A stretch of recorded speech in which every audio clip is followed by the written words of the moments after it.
মহান আল্লাহ রাব্বুল আলামিনের দরবারে অসংখ্য অগণিত শুকরিয়া আদায় করি যে মহান রব্বুল আলামিনে আজকে জুমার দিন আপনারা আমাদের দুনিয়াতে কাছ থেকে হেফাজত করিয়া আল্লাহর মসজিদে আমার পর তৌফিক দান করছেন সেই মহান রব্বে কারীমের দরবারে শুকরিয়া আদায় করি আলহামদুলিল্লাহ। লক্ষ কোটি দুরূদ ও সালাম জানাই সাইয়্যিদুল মুরসালিন আহমদ মুস্তাফা জনাব মুহাম্মদুর রাসূলুল্লাহ সাল্লাল্লাহু আলাইহি ওয়াসাল্লাম। সম্মানিত হাজিরিন, আজকে আমরা যে বিষয়ে কথা বলবো সেটা হলো আমাদের উপর আল্লাহ রাব্বুল আলামিন বান্দাদেরকে মহান রব্বে কারীম কতটুকু মহব্বত করে। আদম আলাইহিস সালাম থেকে ঈসা রূহুল্লাহ পর্যন্ত মুহাম্মদুর রাসূলুল্লাহ পর্যন্ত 1,50,000 নবী রাসূল দুনিয়াতে আল্লাহ রাব্বুল আলামিন পাঠিয়েছেন। প্রত্যেক নবী রাসূলদের এক এক যুগে এক এক রকম উম্মত আল্লাহ রাব্বুল আলামিন পাঠিয়েছেন। প্রত্যেক মানুষ নবী রাসূল ব্যতীত দুনিয়াতে যত মানুষ রয়েছেন সমস্ত মানুষ অপরাধী, গুনাহগার। একজন মানুষ যদি মানুষের বাড়িতে কোনো বাচ্চা যদি তার বাড়িতে কোনো সাফর রাখে অথবা কোনো খামলা মানুষ রাখে, যখন দেখা যায় যে তার চোখের মধ্যে তার এই বাড়ির সাফরের অপরাধ করা করছে, তখন তার বাড়ি থেকে তাকে বহিষ্কার করে দেয়। শুধু পরিষ্কার করে দেয় নাই, বিভিন্ন তার শাস্তির যা তার মন থেকে তা সে করে তাকে বাড়ি থেকে তাড়িয়ে দেবে। কারণ যতদিন তার বাড়ির মধ্যে ছিল ততদিন তার আন্ডারে ছিল। যখন তার চোখের মধ্যে অপরাধ করা করছে তখন তাকে বাড়ি থেকে তাড়িয়ে দিয়েছে। কিন্তু আল্লাহ রাব্বুল আলামিন কোরআনুল কারীমে ঘোষণা করেন ওয়াদাউ যাহিরাল ইসমি ওয়া বাতিনা, যে তোমরা প্রকাশ্য অপ্রকাশ্য যত অপরাধ আছে সমস্ত অপরাধ তোমরা পরিহার করো, অর্থাৎ সমস্ত গুনাহ থেকে তোমরা বেঁচে থাকো। আমরা তো সবাই জানি যে আমরা অপরাধী, এমন কোনো মানুষ নেই যে তার কোনো অপরাধ নেই, গুনাহ নেই। আল্লাহ রাব্বুল আলামিন এই দুনিয়াতে গুনাহগার বান্দাদেরকে কতটুকু মহব্বত করেন। অপরাধ করার পরেও বারবার হাজার হাজার অপরাধ করেও আল্লাহ রাব্বুল আলামিন তার বান্দার প্রতি দয়া করেন। এটার অপেক্ষা করেন যে দেখি আমার বান্দা নেই, অপরাধ করার পরেও আবার আমার কাছে চলে আসে। একজন বিশ্ববিখ্যাত আল্লাহর ওয়ালি, ওনার কাছে একজন যুবক গেলেন, যে বললেন যে আল্লাহ তো বলেছেন ওয়াদাউ যাহিরাল ইসমি ওয়া বাতিনা, সমস্ত গুনাহ থেকে বাঁচিয়ে থাকার জন্য, সমস্ত অপরাধ গোপনে প্রকাশ্যে সব কিছু পরিহার করার জন্য। কিন্তু আমি তো গুনাহ থেকে বাঁচা সম্ভব নয়, অর্থাৎ আমার মন চাই আমি গুনাহ করতে, কিন্তু গুনাহ থেকে তো আমি বাঁচতে পারি না। আমাকে এমন একটা ব্যবস্থা করে দেন যে ব্যবস্থা আমি গুনাহ করবো কিন্তু আমার অপরাধ হবে না, গুনাহ করবো কিন্তু আমার শাস্তি পাইতে হবে না। এমন কোন জিনিস যদি আপনার কাছে থাকে তাহলে আমাকে এই ব্যবস্থা করে দেন। তিনি বললেন যে গুনাহ ৬০ কারণে মানুষ গুনাহ করে। যখন মানুষ গুনাহ করে তখন প্রথম নম্বর কারণ হলো যখন তার অন্তরের মধ্যে গুনার কাজ করার জন্য এবং মানসিকতা সৃষ্টি হবে, তখন তার অন্তরের মধ্যে তার চোখের মধ্যে এটাই ভেসে উঠে যে আমি যে গুনাহ করতেছি এটা তো কেউ দেখে নাই। কারণ আমি তো এমন জায়গার মধ্যে গুনাহ করতেছি, এই জায়গার কাছে তো শুধু আমি ছাড়া কেউ নাই। কিন্তু যখন তার মনের মধ্যে এটা আসে যে আমি গুনাহ করলে আমাকে কেউ দেখবে না, কিন্তু একমাত্র তার চোখের আড়াল থেকে মানুষ হয়তো তার চোখের সামনে নাই, কিন্তু এই কাজ করা তার শরীরের যত অঙ্গ, আসমান জমিন, আল্লাহ বাদে মনে করেন আল্লাহ তো দেখতেছেন, কিন্তু আল্লাহর পরে যে নিজের শরীরের মধ্যে যতটা অঙ্গ, গাছপালা, আসমান জমিন, এই সমস্ত জিনিস তো দেখতেছে। যেই যুবক আল্লাহ ওলিকে গিয়ে বললেন যে আমি গুনাহ করতে চাই, এমন একটা ব্যবস্থা আমাকে করে দেন যে আমি অপরাধ করার পরেও মানুষের সামনে ধরা পড়বো না, আল্লাহ আমাকে শাস্তি দিবেন না। যখন ওই যুবক আল্লাহ ওলিকে গিয়ে বললেন বাবা আল্লাহর প্রিয় বান্দা, আমাকে আমি এমন একটা ব্যবস্থা করে দেন যে ব্যবস্থার কারণে আমি অপরাধ করলি, মানুষের চোখের সামনে ধরা পড়বো না, আবার আল্লাহ আমাকে শাস্তি দিবেন না। তখন ওই আল্লাহ বলেন, তোমাকে আমি কিছু শর্ত দেব, শর্ত করে যদি তুমি মেনে নাও, যদি আমার শর্ত তুমি মেনে নাও, তাহলে তুমি নির্দ্বিধায় গুনাহ করতে পারো, তোমার কোনো শাস্তি হবে না। কিন্তু মনে রাখবে, এই গুনাহ তুমি করবে, অপরাধ করবে, ওই গুনাহ করার কারণে কিয়ামতের ময়দানে তোমার বিপক্ষে 4 জন সাক্ষী দেওয়া হয়ে যাবে। এই 4 জন সাক্ষী থেকে তুমি ওই 4 জন সাক্ষীকে যদি গোপন রাখতে পারো, অর্থাৎ এই সাক্ষীগুলো তোমার ভালো হয়ে যাবে, ওই সাক্ষী থেকে যদি তুমি সরে গুনাহ করতে পারো, তাহলে তোমাকে আমি গুনাহ করার অনুমতি দিলাম, তুমি নির্দ্বিধায় গুনাহ করতে পারবে। প্রথম নাম্বার, আল্লাহ রাব্বুল আলামিন বললেন, ওয়াউদিআল কিতাবু ফাতারাল মুজরিমিনা মুশফিকিনা মিম্মা ফীহি। প্রথম নাম্বার থাকতে হবে মানুষের আমলনামা। আপনি যতই অপরাধ করেন না কেন, আপনার এই আমলনামার থেকে তো আপনার অপরাধকে গোপন রাখতে পারবেন না। এর কারণে আল্লাহ বলেন, ওয়াউদিআল কিতাব, কিয়ামতের ময়দানে বান্দার প্রথম সাক্ষী হবে আমলনামা। ওই আমলনামা যদি ভালো হয়, তাহলে তার পক্ষে সাক্ষী দিবে, আর যদি আমলনামা বিপক্ষে হয়ে যায়, তাহলে বান্দার বিপক্ষে সাক্ষী দিবে। ওই যুবককে ডাকতে বললেন, তুমি যদি তোমার আমলনামা থেকে তোমার গুনাহগুলো গোপন করতে পারো, তাহলে তোমাকে গুনাহের অনুমতি দিয়ে দিলাম। এবার যুবক ডাক দিয়ে বলল, আল্লাহ তুমি বান্দা, আমার আমলনামা তো সব সময় আমার সাথে আছে, তাহলে আমি কিভাবে আমার আমলনামা থেকে আমার গুনাহটি গোপন করব?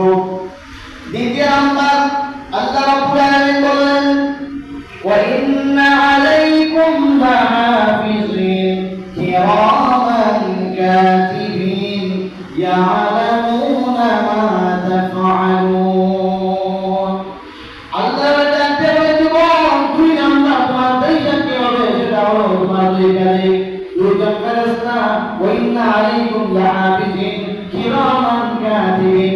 আল্লাহ জানতে বলে যুবকরে, কিরামান কাতিবিন, সেই দুইজন ফেরেশতা তোমার কাজের মধ্যে, এই দুইজন ফেরেশতাকে তুমি কোনোদিন কি দেখেছো? বলে না, আমি কোনোদিন দেখি নাই। ওয়া ইন্না আলাইকুম লাহাফিজিন কিরামান কাতিবিন ইয়ালামুনা মা তাফআলুন। তাহলে যুবক তুমি জেনে রাখবে, এই অপরাধ করার কারণে, এই গুনাহ করার কারণে, আল্লাহর নাফরমানির কারণে আল্লাহ তোমার ওই সাক্ষী দেওয়ার জন্য দুইজন ফেরেশতা নিয়োজিত করেছেন, কিরামান কাতিবিন। এদের চুপ থেকে যদি আড়াল হয়ে তুমি অপরাধ করতে পারো, তাহলে তোমার অপরাধের কোনো বিচার হবে না। এবং ডাকতে বলে, ও আল্লাহর বান্দা, কিরামান কাতিবিন দুইজন ফেরেশতা এত কোনোদিন দেখি নাই, তাহলে কিভাবে তাদের চোখ আড়াল হয়ে অপরাধ করবো? 3 নাম্বার, ওই আল্লাহ বলে ডাকতে বলে, আল ইয়াওমা নাখতিমু আলা আফওয়াহিহিম ওয়া তুকাল্লিমুনা আইদিহিম ওয়া তাশহাদু আরজুলুহুম ওয়া তাশহাদু আরজুলুহুম বিমা কানু ইয়াকসিবুন। আল্লাহ বলে ডাকতে বলে, যুবক তুমি যে অপরাধ করবে, তোমার যদি হাত দিয়ে গুনাহ করো, আল্লাহ বলেছেন, আল ইয়াওমা নাখতিমু আলা আফওয়াহিহিম ওয়া তুকাল্লিমুনা আইদিহিম ওয়া তাশহাদু আরজুলুহুম বিমা কানু ইয়াকসিবুন। 3 নাম্বার, তোমার অপরাধের সাক্ষী তোমার শরীরের অঙ্গগুলো হবে। হাত দিয়ে যখন অপরাধ করবে, তোমার চোখ দেখবে, চোখ দিয়ে যখন অপরাধ করবে, তোমার শরীর দেখবে, শরীর দিয়ে যখন অপরাধ করবে, তোমার পা দেখবে। এইভাবে এক অঙ্গ দিয়ে যখন অপরাধ করবে, অঙ্গ দেখবে। আল্লাহ বলেন, ইয়াওমা তুবলাস সারাইর, কিয়ামতের দিন এমন দিন হবে, যেই দিন তোমার সকল গোপন রহস্য ফাঁস করে দেওয়া হবে। এবার যুবক ডাকতে বলেন, আল্লাহর প্রিয় বান্দা, আমার শরীরের অঙ্গগুলো কেমনে আমার বিপক্ষে সাক্ষী দিবে? তখন আল্লাহ বলে ডাকতে বলে, আল্লাহ বলেছেন, কিয়ামতের ময়দানে তোমার মুখে মোহর মেরে দেওয়া হবে।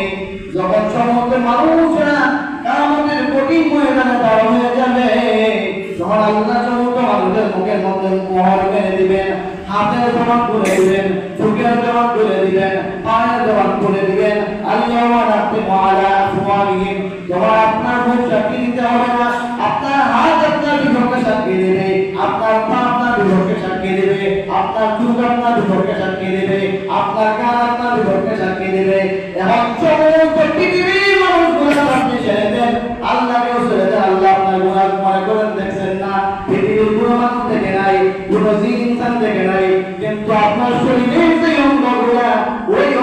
থেকে কেমনে আপনি আপনার গুনাহকে গোপন রাখবেন? এটা তো আল্লাহ বলে দিয়েছেন, তুমি সমস্ত কিছু বাদ দিয়ে তুমি তোমার নিজের চিন্তা করো যে আমরা অপরাধ করছি, পৃথিবীর কোনো মানুষ দেখে নাই, রাত্রের অন্ধকারে গুনাহ করেছি, পানির নিচে গুনাহ করেছি, আমি ওয়ালের পিছনে ওয়ালের দেয়ালের পিছনে গুনাহ করেছি, কিন্তু যুবক আল্লাহ বলেন, ও যুবক দুনিয়ার মানুষ, সমস্ত দুনিয়া বাদ দিয়ে তোমার নিজের শরীর কখনো তুমি বাদ দিতে পারবে না। এটা চিন্তা করবে আমার অপরাধের সাক্ষী, আমার নিজের শরীরে আমার বিভক্তি সাক্ষী দিবে। এবার আপনি মানুষের সম্পদ গঠন করে গিয়েছেন, এতিমের হক আপনি মেরে দিয়েছেন, কারণ আপনার বাড়ানোর মতো সামর্থ্য দুনিয়াতে আল্লাহ দিয়েছেন। আপনি অন্যায় করেছেন, জুলুম করেছেন মানুষের প্রতি, অসহায় মানুষদের প্রতি জুলুম করেছেন, কেউ আপনাকে কিছু বলে নাই, জুলুম করে আপনি নিজেই পেয়েছেন, আপনার পরিবার পরিজনকে খাওয়িয়ে দিয়েছেন, কিন্তু কিয়ামতের ময়দানে আপনার পরিবার তো আপনার পক্ষে সাক্ষী দিবে দূরের কথা, আপনার শরীরের কোনো অঙ্গ আপনার পক্ষে সাক্ষী দিবে না। বলতে হবে, প্রভু এই নাফরমানের শরীরের মধ্যে আমাকে কেন দিয়েছিলেন? আমাকে যতদিন দুনিয়াতে ছিলাম ততদিন নাফরমান হারাম খেয়ে আমাকে বাঁচিয়ে দিয়েছে। আবার প্রভু আজকে আমি ওর বিচার চাই, আমি ওর বিচার চাই। দুনিয়াতে আমাকে অনেক কষ্ট দিয়েছে, আমার জবান নাই, দুনিয়াতে আমাকে কথা বলার মতো শক্তি দেওয়া হয় নাই, এর কারণে তার নাম চেয়েছে তা আমাকে দিয়েছে। অন্যায়ের মধ্যে আল্লাহ বললেন, 14 নম্বর সাক্ষী, ইয়াউমাইযিন তুহাদ্দিসু আখবারাহা বিআন্না রাব্বাকা আওহা লাহা। আল্লাহ বলেন, তুমি যে অপরাধ করেছো, সেই জমিনের মধ্যে বসে বসে, সেই জমিনের মধ্যে দাঁড়াই যাও, বসে যাও, জমিনের মধ্যে যদি তুমি ঘুমাই যাও, অপরাধ করো, ইয়াউমাইযিন তুহাদ্দিসু আখবারাহা, এই জমিনের একদিন জবান করে দেওয়া হবে, এই জমিনের একদিন কথা বলবে। আজকে জমিনের উপর যেই নাফরমান বান্দাগুলো হাঁটে তাদেরকেও জমিন কিছু বলে নাই, আল্লাহর ওলিও জমিনের মধ্যে হাঁটলে কিছু বলে নাই, যদি সূরা জমিনের মধ্যে হাঁটে কিছু বলে নাই, জিনা পুরো জমিনের মধ্যে হাঁটলে কিছু বলে নাই, কিন্তু আল্লাহ বলেন, ইয়াউমাইযিন তুহাদ্দিসু আখবারাহা, ও বান্দারা রে, এটা মনে রাখবে, এটা মনে রাখবে, ইয়াউমাইযিন তুহাদ্দিসু আখবারাহা, এই জমিন একদিন তোমার বিপক্ষে সাক্ষী দিবে। তবে বলবে, প্রভু ওই বান্দা ওই নাফরমান যখন আমি জমিনের মধ্যে রাখিয়েছি, আমার এমন কষ্ট হয়েছে যা আমি সহ্য করার মতো নয়, যা আমি বরদাস্ত করার মতো নয়। ও আল্লাহ, এই দুনিয়াতে নাফরমান বান্দা দিয়েছ, যা আমাকে কষ্ট দিয়েছে, এই কষ্টের বিনিময় আজকে আমি কিয়ামতের ময়দানে না পাওয়া পর্যন্ত একটা কদম সামনের দিকে অগ্রসর হব না। অন্যায়ের মধ্যে আল্লাহ বলেন, ইয়া মাশারাল জিন্নি ওয়াল ইনসি ইন ইসতাতাতুম আন তানফুযু মিন আকতারিস সামাওয়াতি ওয়াল আরদি ফানফুযু লা তানফুযুনা ইল্লা বিসুলতান। আল্লাহ বলেন, জিন এবং মানুষগুলা, সমস্ত জিন এবং মানুষগুলা কিয়ামতের ময়দানে একটা বিন্দু পরিমাণ হিসাব না দেওয়া পর্যন্ত আল্লাহর সামনে থেকে একটা কদম অগ্রসর হতে পারবে না। এবার এই যুবক গুনাহ করে অনুমতি চেয়েছে, এই যুবককে আল্লাহ ওই জানতে হবে, যুবক তুমি যদি গুনাহ করো তোমাকে প্রথম স্বর্গ দেওয়া হলো যে আল্লাহ তাআলার দৃষ্টির আড়ালে গিয়ে তুমি গুনাহ করবে। তুমি যদি জিনা করো, তুমি যদি চুরি করো, তুমি যদি বলতে হক নষ্ট করো, সব গুনাহ তোমাকে অনুমতি দিয়ে দিলাম, কিন্তু শর্ত হলো এমন জায়গার মধ্যে যাবে যেই জায়গার মধ্যে আল্লাহ তোমাকে দেখবে না। এবার চিন্তা করে দেখেন, এমন কোন জায়গা আছে যে জায়গার মধ্যে আল্লাহ দেখবেন না? যখন জানতে হবে প্রেমাত্মা, এটা কিভাবে সম্ভব? সেই জায়গার মধ্যে পৃথিবী যাই গো, সেই জায়গার মধ্যে আল্লাহ আমাকে দেখবেন, তাহলে আল্লাহর কি গুনাহ আমি কেমনে হব? আল্লাহ ওই জানতে হবে, যুবক যেই আল্লাহ তোমাকে এই দুনিয়াতে পাঠিয়েছেন, তোমাকে রিজিক দিয়েছেন, হায়াত দিয়েছেন, জিন্দেগি দিয়েছেন, সুন্দর চেহারা দিয়েছেন, সেই আল্লাহর চোখ থেকে যদি আড়াল না হতে পারো রে, তাহলে কেমনে তুমি গুনার মধ্যে লিপ্ত হবে? দ্বিতীয় নাম্বার আল্লাহর ওলি রাখতে হবে, যুবক দ্বিতীয় নাম্বার তোমাকে আমি এই পরামর্শ দিলাম, তুমি যে আল্লাহর রিজিক পেয়েছো, তুমি যদি আল্লাহর নাফরমানি করো, আজকে থেকে আল্লাহর রিজিক খাওয়া বন্ধ করে দেয়। এবার যুবক ডাক দিয়ে বলেন, যদি আল্লাহ আমাকে নিজে দিয়েছেন, নিজে গুনাহ যদি আমি না খাই, তাহলে তো আমি কিভাবে বাঁচবো, আমি মারা যাবো। আল্লাহ ওই ডাক দিয়ে বলে, যুবক, সেই আল্লাহ তোমাকে এত কিছু দেওয়ার পর তুমি কিভাবে খাবে, কিভাবে তুমি রুজি করবে, কিভাবে তোমার পরিবার চালাবে, এইগুলাও যদি আল্লাহ তোমাকে দিয়েছেন, তাহলে যে আল্লাহ দিয়েছে তুমি পেয়েছো, সেই আল্লাহর সাথে নাফরমানি তুমি কেমনে করবে? তিন নাম্বার আল্লাহ ওই ডাক দিয়ে বলে, যুবক, তিন নাম্বার তোমাদের শর্ত দিলাম, এই জমিন আসমান সব কিছু আল্লাহর। আল্লাহর জমিনে, আল্লাহর আসমানের নিচে, আল্লাহর জমিনের উপরে তুমি অপরাধ করা বাদ দাও, এমন জায়গার মধ্যে যাও সেই জায়গা আল্লাহর নয়, সেই আসমান আল্লাহর নয়, সেই জমিন আল্লাহর নয়, এই জায়গার মধ্যে গিয়ে যদি অপরাধ করো তাহলে তোমাকে কেউ করবে না। তুমি আল্লাহর জমিন, আল্লাহর আসমানের নিচে অপরাধ করতে পারবে না। এবার তোমার কাজ দিয়ে বলো, আল্লাহ রবি এমন কোনো জায়গা নাই সেই জায়গা আল্লাহর নয়। পৃথিবীর যেই প্রান্তে যাই না কেন সেই প্রান্তে আল্লাহর জায়গা। আল্লাহর জমিনে ব্যতীত আমার যাওয়ার কোনো জায়গা নাই। চতুর্থ নাম্বার আল্লাহ ওই ডাকতে বলেন, আল্লাহ বলেছেন, ইযা জাআ আজালুহুম লা ইস্তাখিরুনা সাআতান ওয়া লা ইস্তাকদিমুন। আল্লাহ ওই ডাকতে বলে, যুবক রে, যখন মালাকুল মউত তোমার জানটা কবর করার জন্য আসবে, তখন মালাকুল মউতকে বলবে, না না, আমার জানাজকে কবর করতে পারবে না, আমি এই দুনিয়াতে অপরাধ করবো, জিনা করবো, গুনাহ করবো, আমি দুনিয়া থেকে যাবো না। ওই যুবক ডাকতে বলে, আল্লাহ বলি, আমার তো এমন কোনো সামর্থ্য নাই, এমন কোনো শক্তি নাই, সেই শক্তি দিয়ে মালাকুল মউতকে আমার কাছ থেকে ফিরিয়ে দিব। দরুদ পড়েন, সম্মানিত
হাজিরিন, তাহলে আমরা যদি এটা চিন্তা করি যে আমাদের অপরাধের সাক্ষী আমাদের নিজের শরীর থেকে হবে, আমাদের অপরাধের সাক্ষী দুই কাঁধের যে ফেরেশতা, ওই ফেরেশতা হবে। অপরাধের সাক্ষী এই জমিন সাক্ষী দিবে, আপনার বিপক্ষে সাক্ষী দিবে। আপনি জমিনের মধ্যে যেই জায়গার মধ্যে পা দিবেন, ওই জায়গায় আপনার বিপক্ষে সাক্ষী দিবে। যদি ওই দুনিয়াতে নাফরমানি করেন, যদি ওই দুনিয়াতে এতিমের হক যদি আপনি মেরে খান, যদি ওই জমিনে আপনার গোলামি না করেন, তাহলে আমরা এই জমিনে কেন অপরাধ করি, কেন গুনাহ করি, মানুষের হক কেন নষ্ট করি? আমাদের পরিবারকে শান্তিতে রাখার জন্য। কেন এতিমদের হক নষ্ট করি? নিজে ভালো মন্দ খাবো, নিজে ভালো পোশাক পরিধান করবো। এইগুলো যদি আমার বিপক্ষে সাক্ষী দেয়, তাহলে এগুলো দিয়ে আমার কি লাভ হবে? যদি আমার পরিবার আমার বিপক্ষে সাক্ষী দেয়, তাহলে আমি দুনিয়াতে পরিবারকে সুখী বানিয়ে আমার লাভ কি হবে? নিজের শরীর তো পরিবার মধ্যে করলাম, যেই মানুষের হকগুলো আপনার শরীরের মধ্যে দিয়েছেন, একটা অঙ্গ আপনার পক্ষে সাক্ষী দিবে না, আল্লাহর কোরআন সাক্ষী। তাহলে এই দুনিয়াতে চিরস্থায়ী কেউ নয়। আল্লাহ বলেছেন, কুল্লু মা আলাইহা ফান ওয়া ইয়াবকা ওয়াজহু রাব্বিকা যুল জালালি ওয়াল ইকরাম। আল্লাহ রাব্বুল আলামিন ব্যতীত পৃথিবীর সমস্ত কিছু ধ্বংস হয়ে যাবে। এই ধ্বংস হওয়ার পর থেকেই আপনার দুনিয়ার বিচার শুরু হয়ে যাবে। দুনিয়াতে যদি একজন মানুষের আন্ডার আরেকজন মানুষ থাকে, ওই মানুষ যদি অপরাধ করে, তাহলে তাকে শাস্তি দিয়ে তার বাড়ি থেকে তাড়িয়ে দেয়। আমরা তো হাজার হাজার অপরাধ করার পরে আপনার জমিন থেকে তাড়িয়ে দেন নাই, হাজার হাজার করার পরেও গুনাহ করার পরেও আল্লাহ আমাকে রিজিক দিয়েছেন, আল্লাহ আমাদেরকে সুস্থ রেখেছেন, কিন্তু আল্লাহ যদি চাইতেন তাহলে এক সেকেন্ডের ভিতর জমিন থেকে আমাদেরকে ধ্বংস করে দিতেন। আমরা যে অপমান করতেছি, আল্লাহ যে নাফরমানি করতেছি, এর কারণে আল্লাহ রাব্বুল আলামিন আমাদেরকে বুঝার এবং আমল করার তৌফিক দান করেন। ওয়া আখিরু দাওয়ানা আলহামদুলিল্লাহি রাব্বিল আলামিন। সাল্লাল্লাহু আলা সাইয়্যিদিনা ওয়া মাওলানা মুহাম্মদ ওয়া আলা আলিহি ওয়া আসহাবিহি ওয়া সাল্লাম। আস্তাগফিরুল্লাহ ইন্নাল্লাহা গফুরুর রহিম। আস্তাগফিরুল্লাহাল আযীম আল্লাযী লা ইলাহা ইল্লা হুয়াল হাইয়ুল কাইয়্যুম ওয়া আতুবু ইলাইহি ওয়া লা হাওলা ওয়া লা কুওয়াতা ইল্লা বিল্লাহিল আলিয়্যিল আযীম। লা